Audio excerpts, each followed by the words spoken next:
Recevez mes salutations, peuple de Dieu. Je suis là en tant que membre de For God's Glory. Et depuis un certain temps, nous développons un thème sur lorsque tout va mal, comment doit agir ou comment doit se comporter un enfant de Dieu.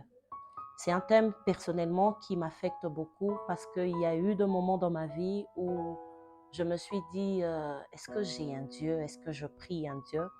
Lorsque le Seigneur a révélé ce thème à la servante de Dieu, j'ai su personnellement qu'il était temps que l'on partage cette expérience au peuple de Dieu. Je suis chrétien, je traverse des moments difficiles et parfois je me dis que ceux qui ne sont pas de chrétiens sont beaucoup plus mieux que moi. Je crains le Seigneur, je prie Dieu, mais cela fait 10 ans dans mon mariage que le Seigneur ne veut pas me donner un enfant. Je suis chrétien, j'ai fini les études, j'attends et il n'y a toujours pas de travail. Mes amis, regardez les autres, comment ils évoluent. Dans un cercle chrétien ou dans un cercle individuel pour un chrétien, nous traversons beaucoup de ces situations. Et c'est le grand problème parce que quelle est l'attitude de l'enfant de Dieu? Parce que là, on parle d'un enfant de Dieu. Tu es chrétien et tu traverses de moments difficiles. Comment tu dois te comporter? Comment tu dois te tenir face à cette adversité? J'ai parcouru la Bible.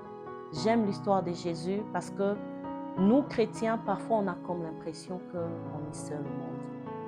Ou on a l'impression que notre identité chrétienne nous fait souffrir.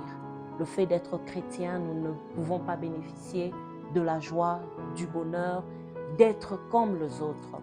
Mais j'ai aimé le passage du Matthieu. Quand je lis dans le livre de Matthieu, je me suis dit, Christ à la croix a aussi eu ses sentiments. Vous savez, la Bible nous dit que Dieu a été 100%, Jésus a été 100% homme et 100% Dieu.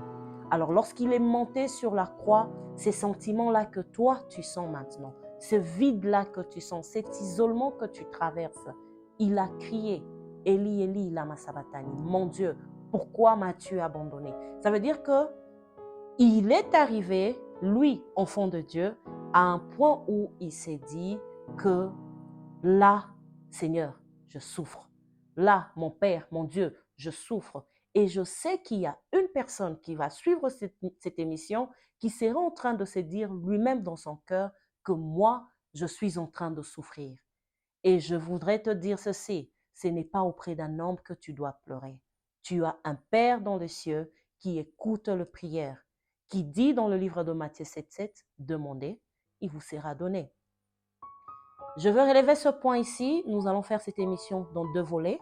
Aujourd'hui, je veux parler des circonstances, le point qui nous affecte. Je veux toucher un petit point qui pourra nous aider à entamer la deuxième partie, si Dieu nous fait grâce. Aujourd'hui, je vais parler de quelles sont ces situations auxquelles nous traversons. Enfants de Dieu, au-delà de ce que j'ai cité, au-delà de ce que nous vivons. Nous avons aujourd'hui ce qu'on appelle la persécution chrétienne, ce qui veut dire que lorsque tu es chrétien, beaucoup de gens préfèrent vous enterrer au lieu de vous encourager ou de vous élever. Alors, les attitudes auxquelles nous devons prendre, nous allons lire dans le livre de Actes des Apôtres, le chapitre 16 et le verset 22 et 23. L'histoire de Paul, nous le connaissons tous, mais cette partie-là, c'est la partie auquel je me dis en tant qu'enfant de Dieu, nous devons savoir qu'il y a eu des hommes de Dieu dans la Bible qui sont passés par notre situation. La Bible nous dit que Paul et Silas ont été arrêtés. Et lorsqu'ils ont été arrêtés, après avoir été battus, on les a enfermés en ordonnant qu'ils ne puissent pas sortir.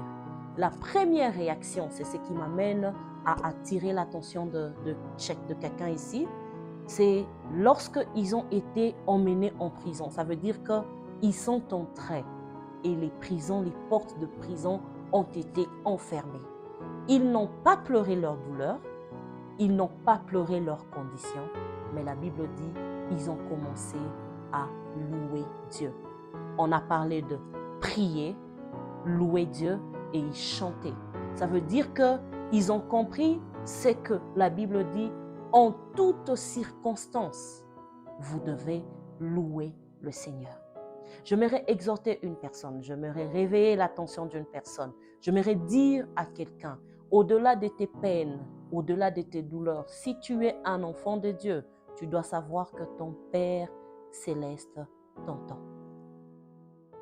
Il n'y a pas très longtemps, j'ai suivi dans une émission auquel un homme de Dieu qui disait, la Bible nous parle dans le livre de Psaumes, fais de l'Éternel tes délices, il te donnera ce que ton cœur désire.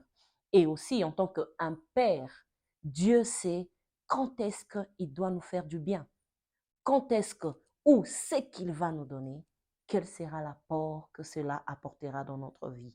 Peut-être que vous l'ignorez. Vous traversez ce que vous traversez parce que le Seigneur devrait faire de vous un homme de témoignage. Comme Job, Satan est venu auprès de Dieu et lui a dit, Job t'est fidèle parce qu'il a tout. N'oubliez pas que nous, les enfants de Dieu, nous avons un accusateur qui vient toujours dire, vous êtes ce que vous êtes parce que lorsque vous souffrirez, vous oublierez Dieu. Alors à cause de cette fidélité, j'aime l'histoire de Job parce que la Bible nous dit qu'il a traversé tout ce qu'il a traversé, même quand son corps a commencé à le lâcher, mais il est resté fidèle à Dieu. Aujourd'hui, nous parlerons de la fidélité de Dieu. Accepte la situation que tu traverses. Accepte-le d'un bon cœur. Reste fidèle à ton Dieu. Ne doute pas. Ne crains pas. Il sait le pourquoi il te fait traverser dans cette situation.